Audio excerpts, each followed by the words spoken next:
Dri ao quadrado. Conversando sobre oncohematologia de forma simples e leve.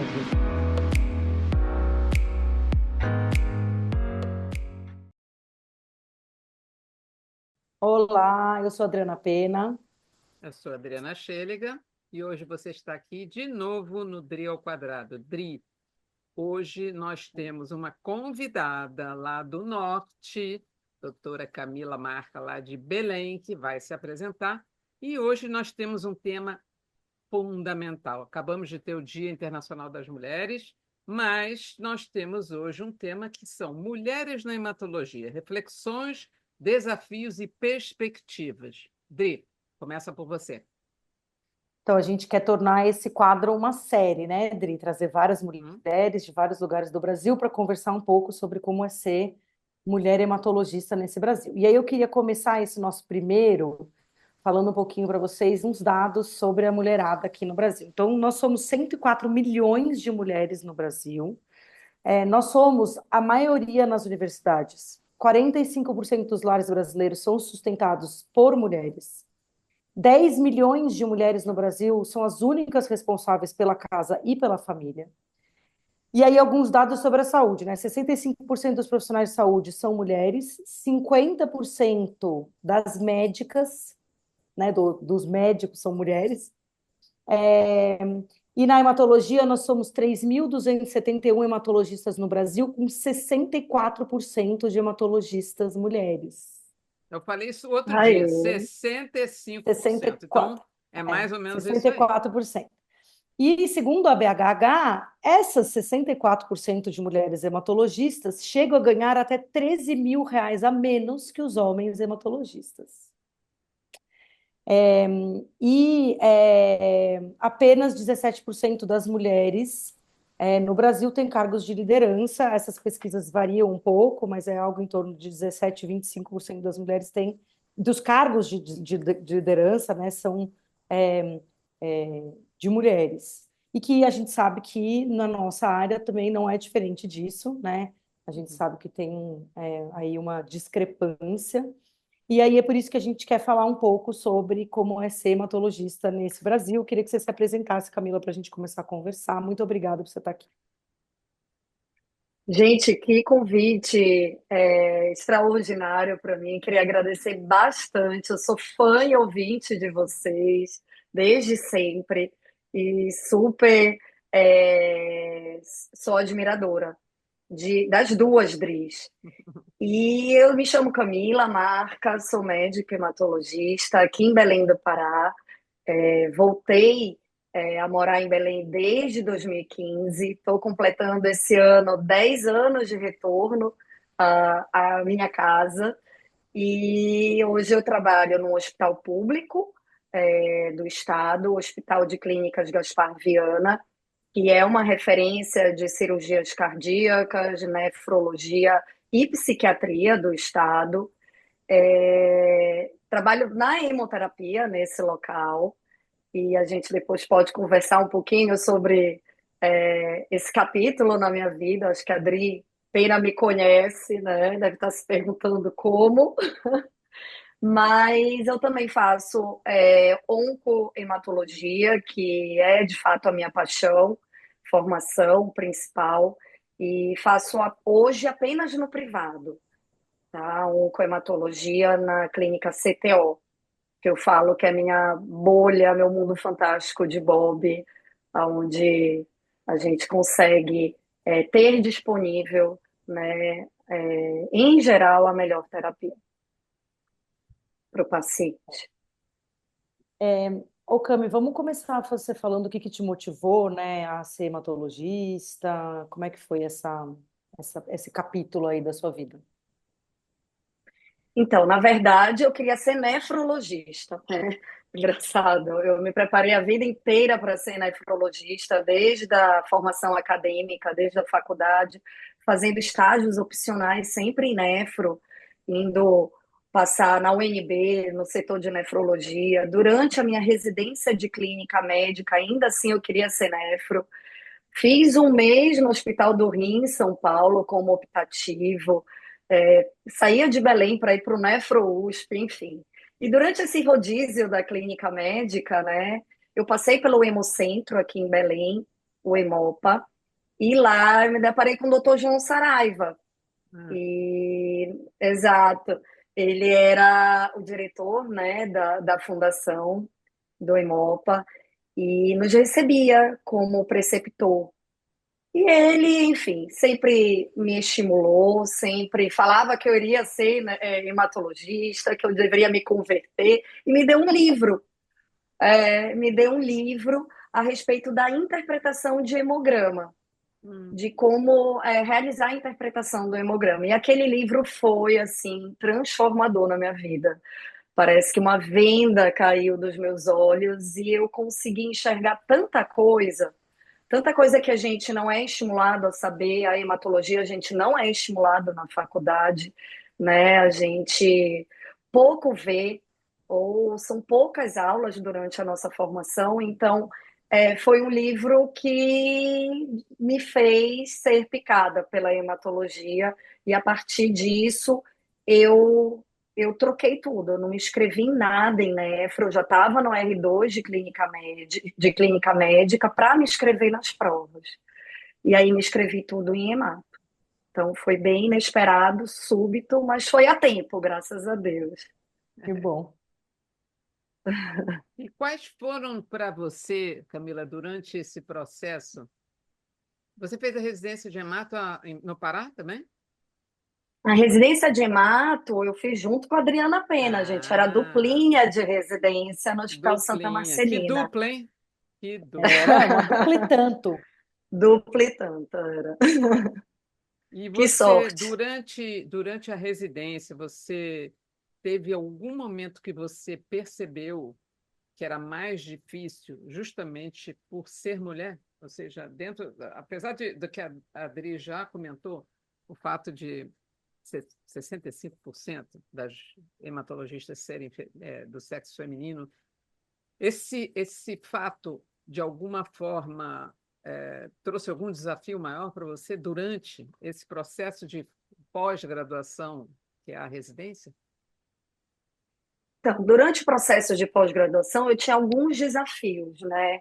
Primeiramente, sair da minha cidade, do meu estado, para morar em É uma outro, né? mudança. Ser alguém que não era de São Paulo, mas São Paulo é uma cidade em que é acolhedor. Eu não consigo sentir que isso foi um fator que eu fui mal recebida, ou que eu tive que superar mais obstáculos por não ser de São Paulo.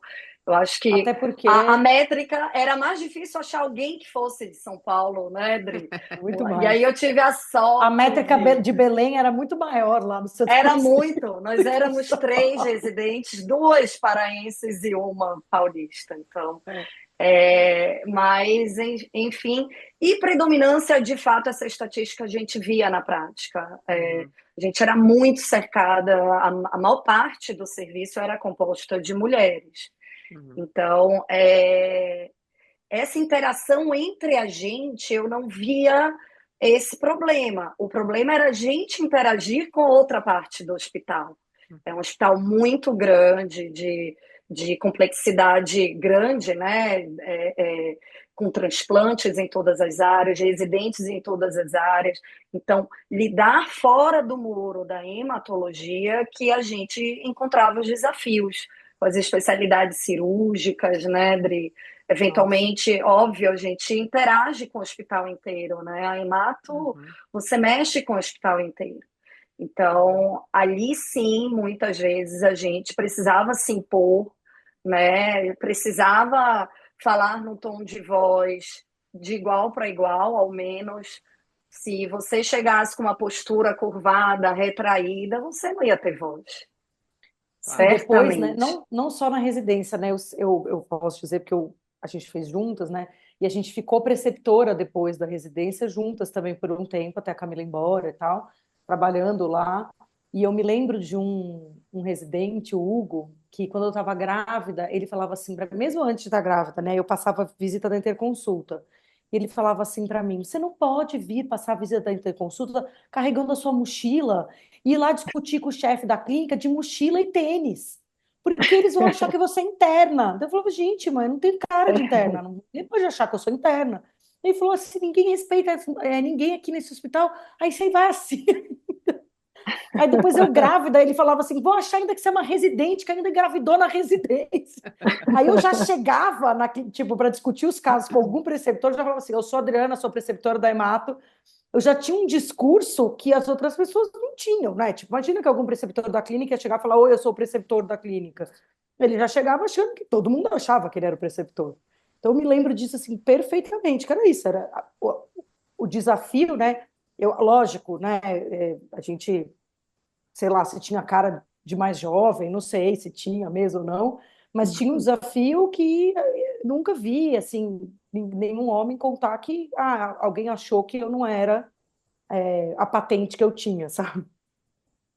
Mas tu, principalmente da interconsulta, né, Adriana, que lidava direto e tinha que debater casos, discutir casos, trocar ideias, sempre era, né, um obstáculo. É um Nunca era obstáculo. fácil, não era Não. fácil.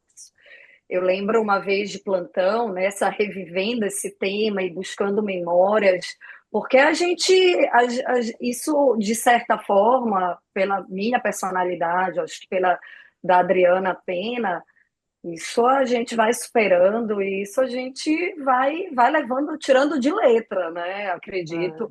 É, Isso não quer dizer mas a gente tem uma personalidade que acaba sabendo se impor, né? Ou precisando se impor, né? Mas eu lembro de uma situação que eu precisei de um cirurgião vascular no plantão à noite. Era uma mobilização, né? O paciente tinha saído a contagem da quantidade de linfócitos, né, no sangue periférico para decidir se ele se dava para ir para a máquina ou não dava para fazer, para mobilizar. E eu não consegui passar esse acesso, enfim, havia tentado já e não conseguido. E ele brincou comigo no telefone, brincou de dizer, pô, acabei de sair daí. E eu explicando tecnicamente o porquê da importância daquilo, o momento exato. E ele levando para um lado sempre da brincadeira, dizendo que tinha acabado de chegar em casa, tinha acabado de sair do hospital, não podia ser no outro dia. E eu questionava, mas você está de plantão, você está de sobreaviso. Sobreaviso é para isso, né? E aí enfim, depois de muito debater, eu não sabia se ele viria, eu cheguei a escrever no prontuário que eu entrei em contato, relatei, né? Apesar de explicar, aguardo, fico no aguardo da resposta. Quando ele acabou aparecendo e leu o que eu escrevi, ficou brabo a princípio, depois viu que eu me mantive, né, na minha posição de certa que eu estava e da importância pelo paciente que aquilo representava. E aí depois ele tentou por um outro jeito, pela graça, dizendo: "Ah, eu estava falando contigo como se fosse um amigo, estava brincando, não era isso que eu queria dizer". Eu disse: "Olha, eu estou falando com você como um profissional, eu estou aqui de plantão e eu não sou sua amiga. Então, isso não dá o direito de você falar comigo achando que é meu amigo. Né? Eu estou aqui para discutir um paciente e falar a importância da sua vinda aqui.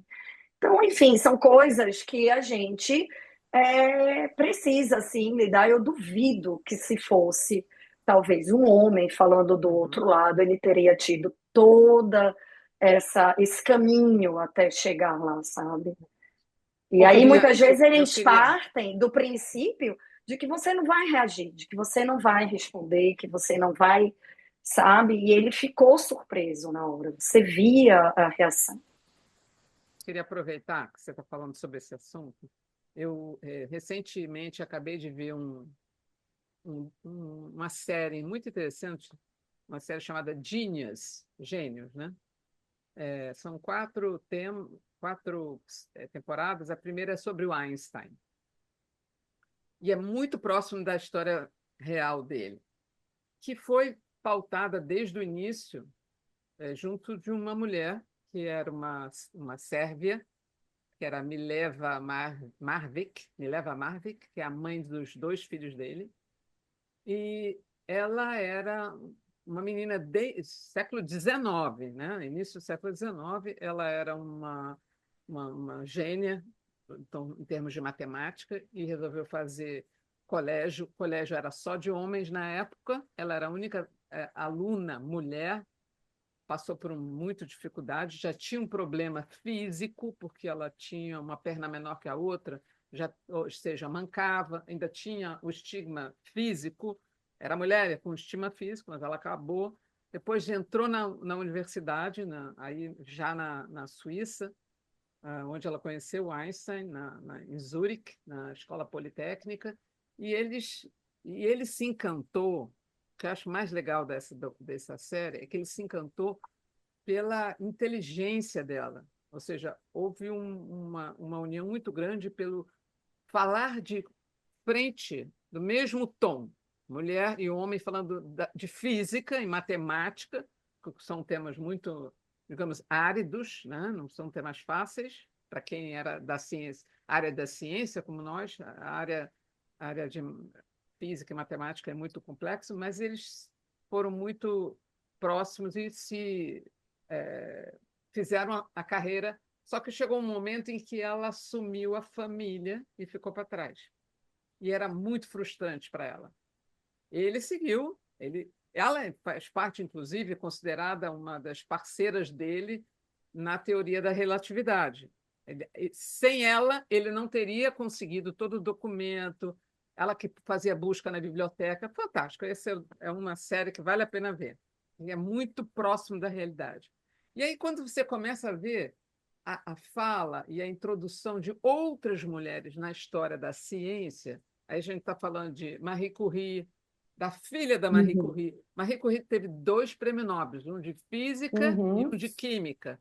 A filha dela teve o prêmio Nobel também. Ou seja, e eu entendo pela história das mulheres na ciência que é pela perseverança do seu intuito de manter-se como independente de ser mulher, de sua postura como profissional, aonde você estiver, você vai sofrer preconceito, você vai estar menor em termos de salário, não há dúvida disso. E eu adorei essa sua conversa sobre essa relação que você teve com esse profissional na instituição onde você estava, para mostrar que é isso aí. A impressão sempre que você tenha da fala é que o homem não está levando a sério a mulher. E a Uhum. mulher, ela está falando sério.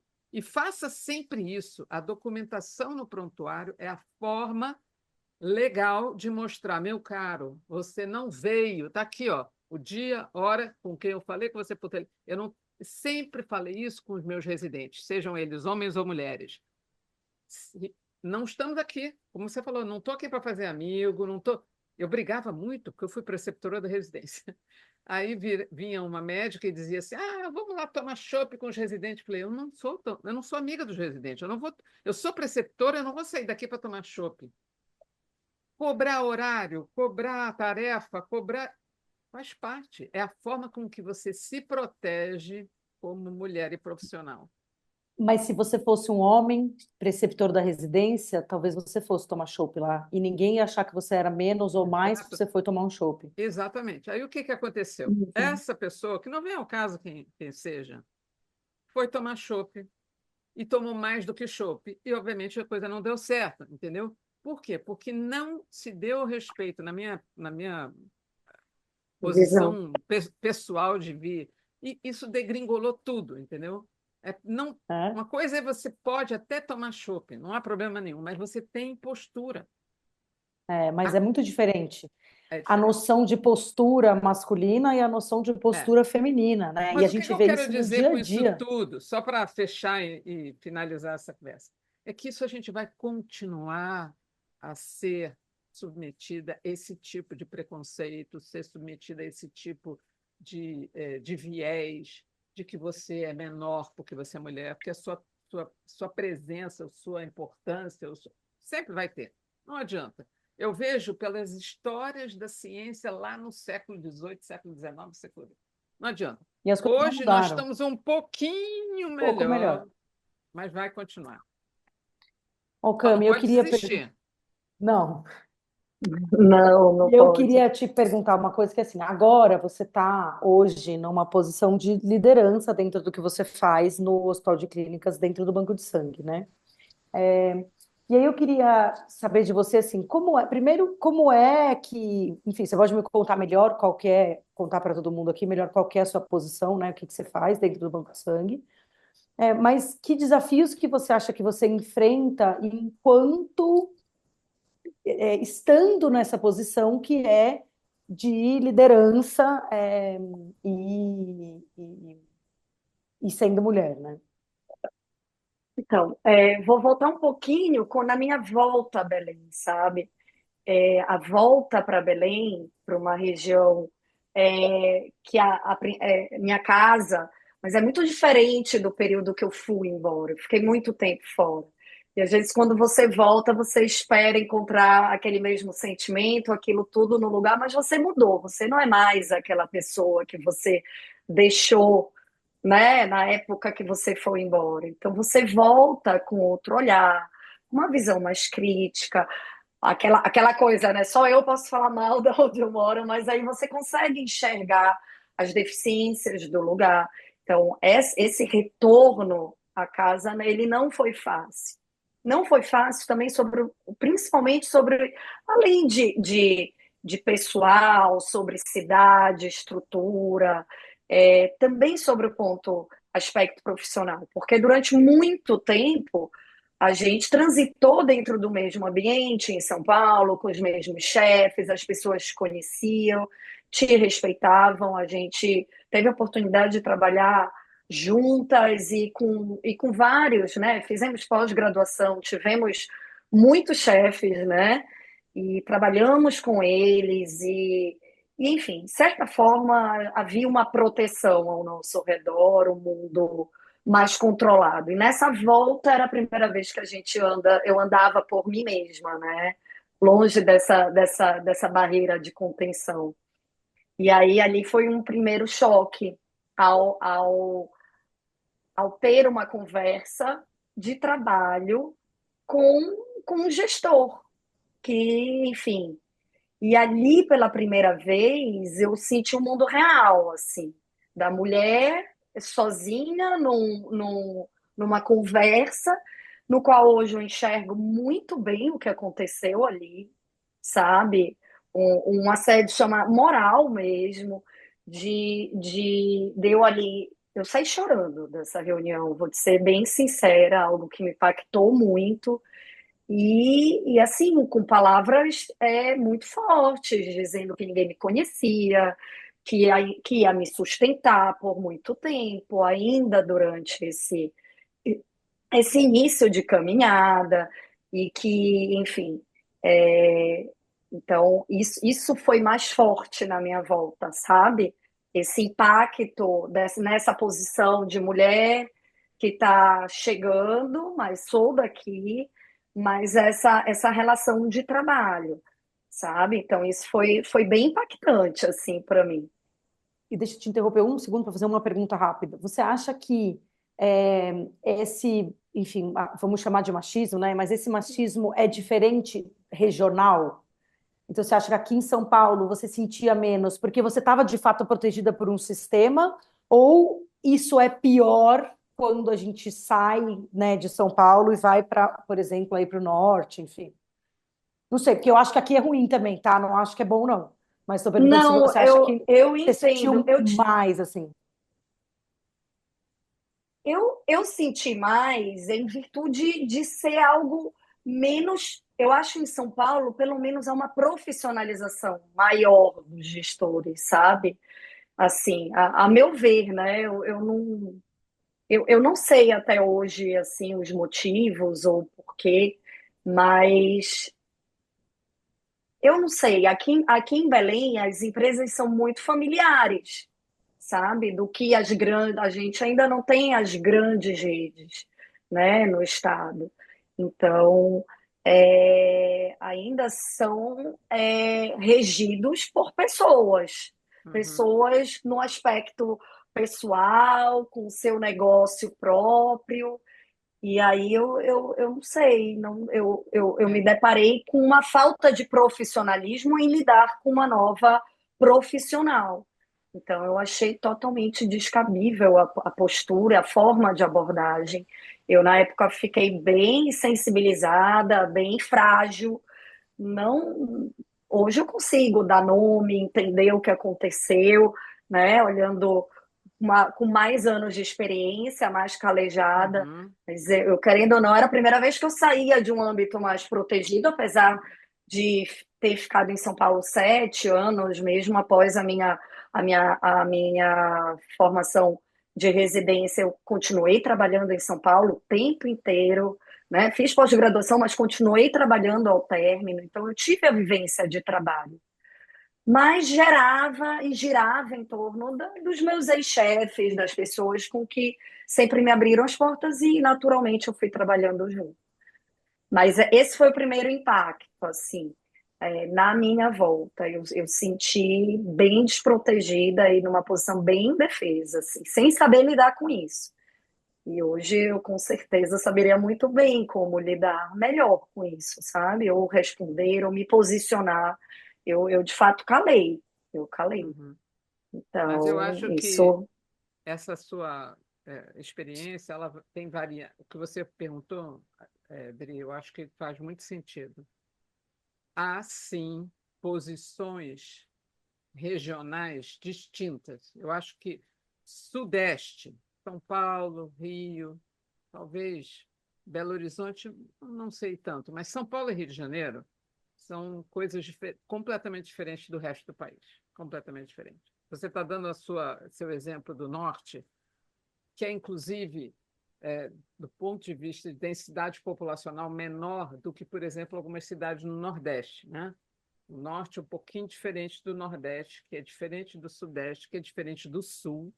Então, eu tenho uma uhum. amiga que ela é anestesista, fez toda a faculdade, ela é carioca, faculdade no Rio de Janeiro, residência no Rio de Janeiro, e o marido, que é do Sul, de Caxias do Sul, ou seja, não é do Sul Porto Alegre, Caxias do Sul já é uma cidade menor, ortopedista, fez internato, residência, tudo aqui no Rio, com o intuito de voltar e se estabelecer lá. Chegou lá, ela não conseguiu fazer anestesia que não fosse só para o marido dela. Não conseguiu, não conseguiu. Simplesmente porque houve, não porque ela era mulher. Aí você vê que tem essa coisa também, esse Não era establishment. o gênero, né? A Não, questão não. era O local dizia assim: aqui só tem 2 grupos de anestesistas, não entra mais ninguém.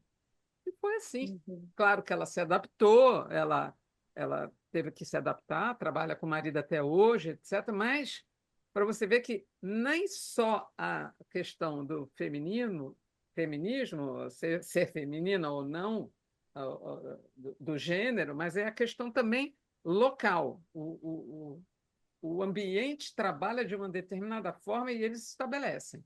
Isso é uma coisa. Por outro lado, só comentar que eu tive uma experiência como você parecida, numa outra situação em que também fui colocada em prova, colocada na parede para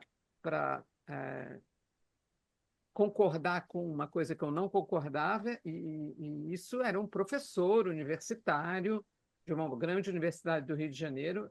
Eu disse não para ele e foi muito ruim inicialmente, e depois, durante algum tempo, para mim, profissionalmente, isso foi péssimo, porque, obviamente, fui boicotada, até que hoje eu, como você falou, maturidade, anos de estrada, aprendizado, até aprendizado de relacionamento profissional mudou. Eu sei qual é a minha história, o meu papel e a minha importância diante do cenário. E eu sei que até hoje eu não me arrependo do que fiz na época, para mostrar Sim. que o fato de ser eu não sou chefe do serviço, eu não sou a coordenação, eu não sou o homem do pedaço, mas eu disse não. Então, assim, é um problema que a gente Eu vê. também, eu não fiquei e não me arrependo também até hoje. Eu acho que foi uma decisão corajosa, eu precisava na época, mas foi uma decisão de que como é que eu vou começar infeliz já, sendo tratada assim. Eu nunca fui tratada assim em São Paulo pelos meus chefes, por referências, pessoas que eu admiro. Por que que eu vou ser tratada assim aqui? Então, Claro. isso me indignou muito. E hoje, assim, eu acabei, como tudo na vida, né? A gente deixa as portas abertas, as coisas vão acontecendo e a gente vai abraçando. E tudo tem um porquê, a gente vai entender, nem sempre a gente escolhe tudo o que a gente vai fazer. E a hemoterapia caiu, na minha vida, nunca foi uma área de interesse durante a minha formação, de residência, e nunca imaginei trabalhar, mas na pandemia, enfim, foi uma oportunidade. Entrei no hospital no intuito de ajudar eu e o Marcos de Laércio, uma Hum, amiga, que é a Ie Bentes, que hoje a gente trabalha juntas, e ajudar na pandemia a fazer ambulatório de Covid para os funcionários, que os médicos estavam afastados. A gente queria participar de alguma forma e eu acabei, coincidindo com a saída de uma colega da agência transfusional, e eu acabei indo parar lá sobre custódia da IEBENT. E aí começou uma nova jornada, um novo, do zero, um novo aprendizado, envolve outros aspectos da hematologia que eu não tinha. A gestão está muito inserido, né, na hemoterapia, é impressionante, né? é. Dados estatísticos, é um tripé de gestão de pessoas, de estatística, né, de ver dados, de enxergar dados, de ver métricas e de atendimento, né? A gente também faz avaliação.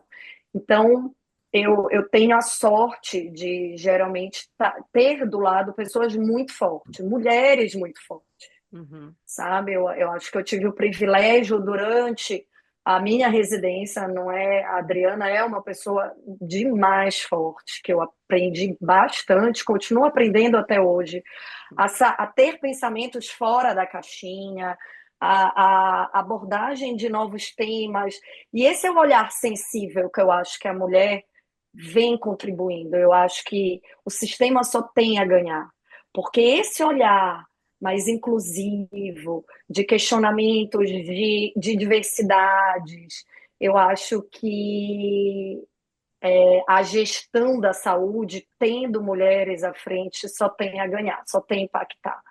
Porque a gente precisa de medidas específicas para grupos específicos, né, Com certeza. diversos, e eu acho que esse olhar é de fato um olhar que o feminino que tem e que vai contribuir muito, vendo essa estatística de inversão, de predominância de mulheres sendo inseridas, sendo predominantes nos cursos de medicina.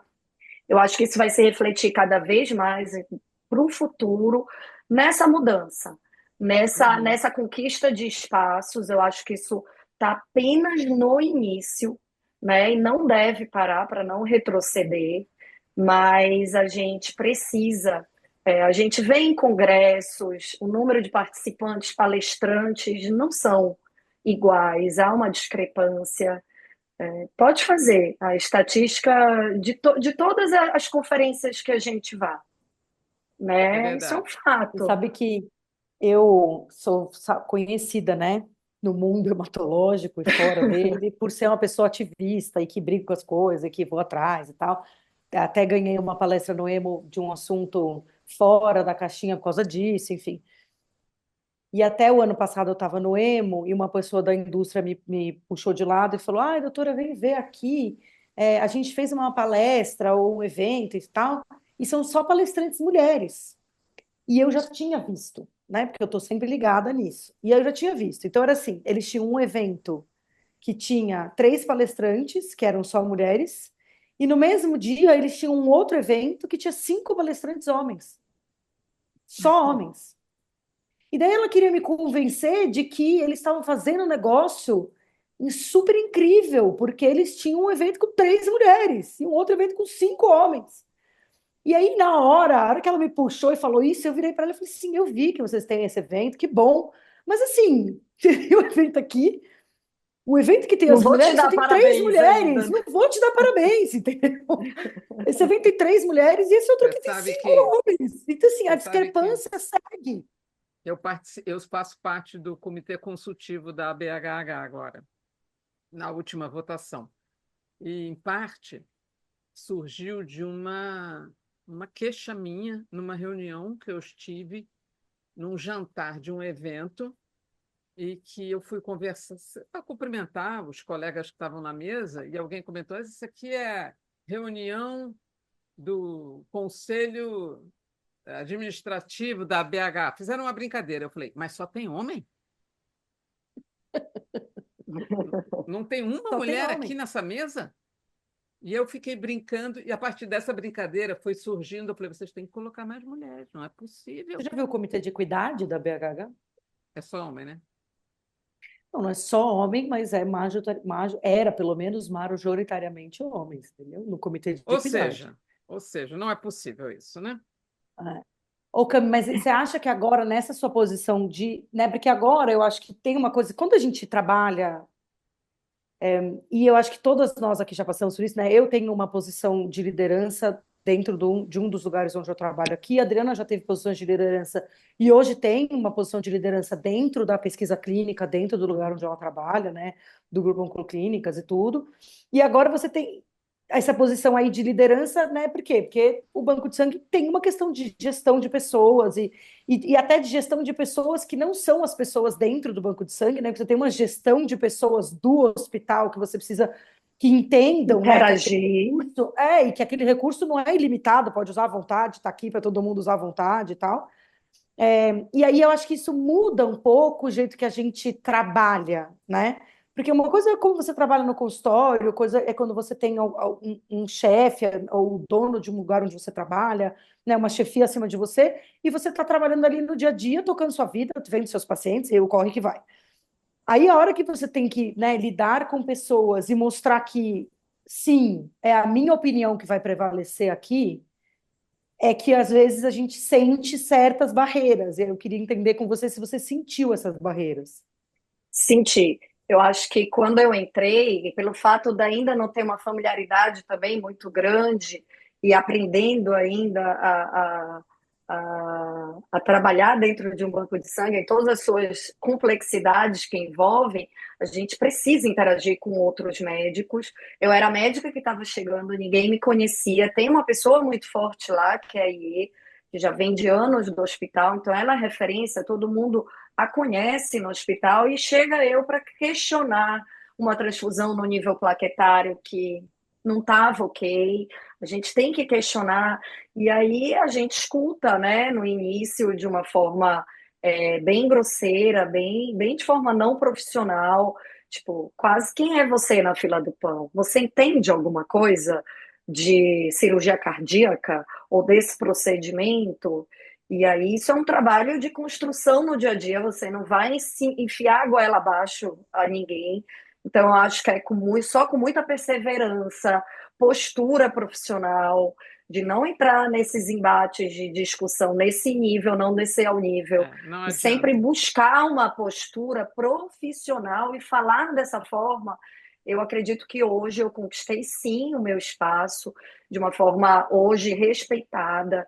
Então, mas é um trabalho de formiguinha, é um trabalho diário, e a sua posição, da forma como você fala, que você discute com outro profissional, ela tem que se manter naquele nível de âmbito profissional, de respeitosa, né, de escutar, entender qual é o motivo, se é uma exceção, né, a gente precisa escutar e se fazer respeitar, né, então é isso de mostrar o seu trabalho, que você é conhecedora, que você consegue discutir, né? Você vai atrás também de fazer a lição de casa, aprofundar mais naquele assunto, até que você tenha essa propriedade, né? De falar, essa confiança no que você está fazendo também. Então, foi um recomeço. Eu falo que é igual a gente é feito de vários recomeços, né? Eu lembro na pós-graduação, entrando no laboratório onde eu ia fazer a minha pesquisa, eu nunca tinha pegado uma pipeta, eu não fiz iniciação científica. Então, eu ficava num canto, eu não sabia, eu não queria atrapalhar ninguém, nem bater em nenhuma amostra de ninguém, para não. Então, foi um recomeço ali, esse trabalho com banco de sangue. Então, hoje, Eu sim, eu me considero uma pessoa forte junto de uma pessoa muito forte no hospital, como eu disse, é uma referência, eu me espelho, então eu tenho essa sorte de ter, em geral, são mulheres bem poderosas, empoderadas, sim, parece uma falácia, essas palavras, mas sim, isso te transfere, sabe? Te Com certeza. ajuda, te dá ter alguém ao seu lado que se precisar bater o pé, você vai junto, né? Vamos em dupla, né? Se for um caso É. mais difícil, com um embate maior, E, não, mas e enfim. esses E embates vai, de banco de sangue tem uma coisa muito do mundo cirúrgico também, né? Que é um mundo sim, muito masculino. Saiu agora no New masculino. England, saiu no New England agora um artigo de uma médica falando que elas, a respeito de o ambiente médico cirúrgico e essa coisa da masculinidade e de quanto que existe uma quase que uma liberdade de agressões que não existem em outros âmbitos porque não são tão masculinos. É super interessante. E que Não, daí e foi colocado cirúrgico, assim, né? E que daí tem esta mulher agora que está presidindo alguma academia cirúrgica aí nos Estados Unidos, que agora não vamos lembrar exatamente os detalhes, se precisaria ler de novo, e que ela escreveu uma norma de conduta para o congresso daquela especialidade, o congresso americano daquela especialidade daquele ano, para dizer assim, olha, se tem outra pessoa falando, você não pode interromper essa outra pessoa. E se ela for mulher, você também não pode interromper o que ela está dizendo, né? E aí, assim, se ela deu uma opinião, você pode ter uma opinião contrária, mas você tem que ter dados para essa opinião contrária. Então, é super, assim, super interessante esse artigo que ela escreveu, e justamente falando disso, né? Desse ambiente aí que a gente sabe que o ambiente cirúrgico é um ambiente É mais muito masculino, tóxico, não, e é se mais você for masculino, né? ver, tóxico. se for ver cirurgia mulher como profissional, você vai ver a maioria ou é gineco, ou é plástica, ou é Dermato. mastologista, porque agora existe a especialidade mastologista que não tinha, agora tem, né? Porque a cirurgiã geral, oncológica, eu conheço até cirurgiã de cabeça e pescoço, cirurgiã Cabeça e torácica, pescoço até tem, né? cirurgiã torácica, cirurgiã oncológica, é muito difícil. Eu vou dizer, Ortopedista, né? eu e ortopedista, só que eu Ortopedista, conheço um urologista. ortopedista. Aí, no caso do É, ortopedista, eu acho que tem ainda a questão da força, porque o ortopedista faz muita força. A cirurgia é uma carpintaria, né? Muitas vezes. Então, é difícil. Mas eu me lembro que eu quis fazer cirurgia vascular antes de fazer hemato. Eu acompanhei um cirurgião vascular e eu achava lindíssima a cirurgia, até que eu, no meu internato, eu vi que eu ficava em segundo plano, em terceiro plano, em quarto plano. Eu falei, o quê? Isso era interna.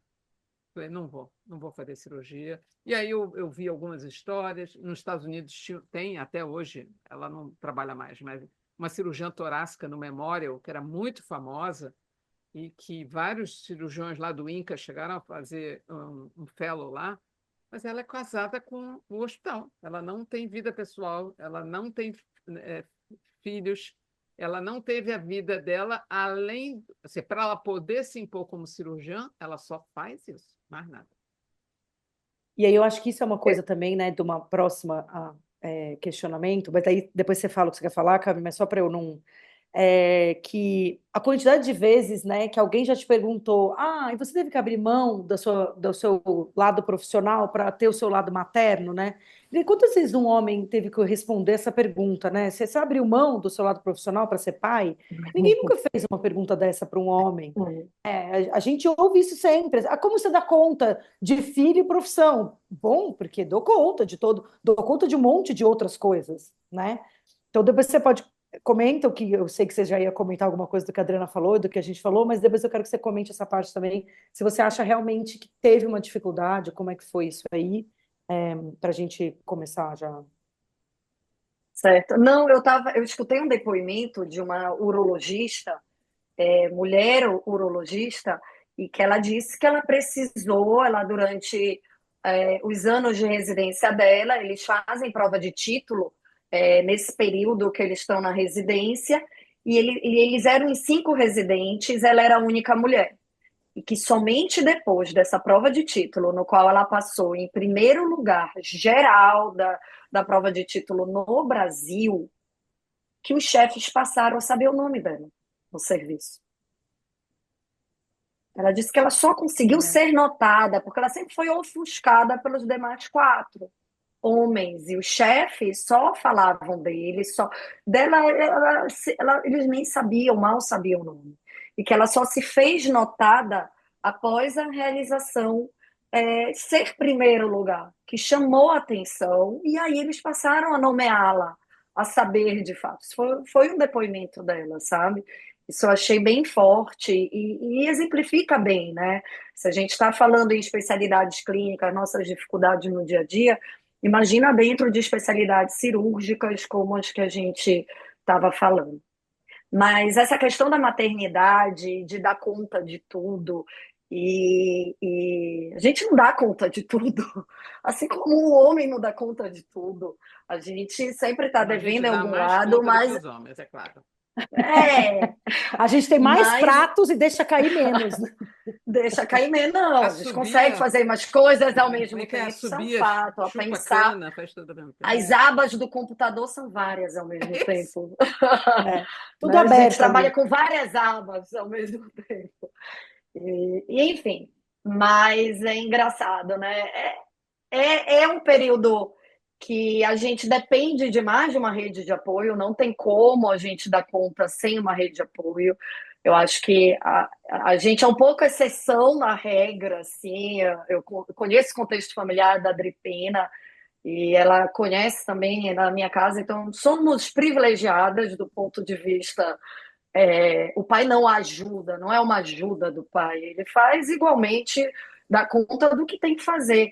Eu, com 4 meses, durante a gravidez, eu ainda trabalhava em Macapá. Eu, ao vir para o norte, para Belém do Pará, eu passei também a trabalhar em Macapá, que fica a 30 minutos de um voo de Belém. Então, uma vez no mês, eu ia sair a quinta-noite e voltava domingo. E a gente é autônoma, é um contrato que era 4 meses de licença maternidade. Eu, com 4 meses, tentei uma vez levar o meu filho com o marido quando eu viajei, não deu certo, foi uma confusão. Levei chaleira, levei quarto de hotel, ficou doente. Eu disse: não dá, eu venho para trabalhar. Eu ia trabalhar chorando com o menino doente pela primeira vez, mãe de primeira. O caos.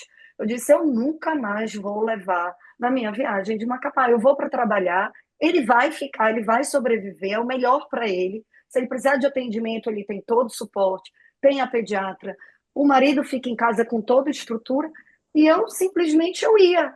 E ele ficava, e sem babá, não precisava da minha mãe vir. Então, isso é um privilégio. Eu sei que isso não é um. E assim foi. Eu parei de ir para Macapá agora em janeiro, em dezembro de 2024. Foram 9 anos indo, meu filho acostumando, me levando a minha malinha toda vez que eu viajava até a porta, dando tchau, entendendo. Para ele era igual ficar comigo ou com meu marido.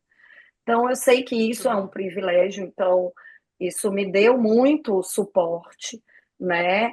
Mas, óbvio, tem coisas que você. Eu também sou um pouco controladora, então sou difícil de também é, dividir outras tarefas, talvez, e acabo deixando em cima de mim, mas eu tenho certeza. Mas há um stop, né, na carreira. Você tira o pé do acelerador. Eu, por um tempo. A gente conversava muito, a gente tem um grupo de maternidade, enfim, Adriana, algumas outras hematologistas, mulheres hematologistas mães, a gente tinha temos um grupo chamado Aldeia, e aí ali a gente encontrava muita troca de experiências e sobre esse se perder de quem você é como profissional, de quando retornar, aquilo fazia falta. E antes a gente não podia verbalizar isso, né? Antes era um crime se a gente verbalizasse que a gente não estava se perdendo como pessoa, né? Naquele momento de não identidade de si mesma, né? E vendo a parte profissional ficar estagnada, parada momentaneamente. né? Então, você retomar esse fio da meada, se posicionar, se sentir completa para fazer isso de novo, também é um caminho que varia muito entre todas nós, né? Cada uma no seu tempo, cada uma com a sua rede de apoio, que é diferente da outra, uns com mais, outros com menos, né? E eu acho que essa foi uma das grandes benefícios na minha vida, da minha volta, foi eu poder equilibrar melhor nesses sentidos. Em Belém, para mim, eu consigo ter uma estrutura melhor do que eu teria em São Paulo, né? Estrutura em todos os aspectos. Aqui, querendo ou não, tudo é perto, consigo deixar na escola todos os dias, eu busco. Imagina, em São Paulo, eu ia precisar ralar muito, ganhar muito mais dinheiro, é tudo muito caro e terceirizar muito, né? Então, essa minha volta para Belém eu enxergo com muito carinho, apesar de toda a construção desse processo profissional não é fácil, né? A gente tem peculiaridades muito da nossa região, dificuldades de acesso. Eu estava no mundo ideal, mesmo no ambiente público, numa única coleta de medula, a gente coletava tudo, a gente tinha todo o fluxo para o paciente de imunocariótico, biologia molecular, né? E aqui eu me deparei com uma realidade diferente. Me deparei com uma realidade diferente, muito, muito mais ainda profissional em Macapá, tendo que tratar leucemias agudas muitas vezes baseado em morfologia. Então eram coisas que impactavam e que tinha que ser assim porque eu era assim, eu não tinha imunofeno, não tinha convênio, sabe, do Estado. O paciente é muito limitado em acesso a dinheiro, a renda. Então, a gente tinha que fazer, tinha que salvar vidas, né, dentro Isso do que aí. dava, com o que tinha. Então, foram muitos os desafios, mas hoje a gente consegue se deliciar e entender as escolhas e enxergar o lado bom, né? É. Ô, Cami, muito obrigada. Eu queria ficar aqui até amanhã conversando e trocando as ideias, mas a gente não consegue, a gente tem que ter uma, senão a gente fica com Enfim, episódios, né? a gente vai dividindo, né, os episódios em vários para poder a- a- é, ser mais prático, né, de ouvir, mas muito, muito obrigada. Eu acho que Obrigada, a gente Camila. pretende continuar, né, falando sobre esse assunto com Isso, outras mulheres. a ideia é que a gente possa trazer esse mesmo formato em todas as regiões, no Muito Sul, legal. Nordeste, Centro-Oeste, para mostrar que nós somos um Envolvendo as país muito culturas, diverso. né? Diferente, Sim, grande. tudo isso. Nordeste de um outro aspecto, o Sul tem outros hábitos e a vida aí no Sudeste, né? Para vocês é outro ritmo do que Outro, para nós completamente aqui, diferente. completamente. Então é interessante. Eu vou ficar aqui esperando os próximos capítulos. Muito Muito obrigada obrigada. mesmo. Um beijo, boa E noite. tchau, Até o gente. Até a próximo próxima. capítulo. Até Luciane, lá, Matos. Estamos chegando. Tchau, tchau. Tchau, tchau.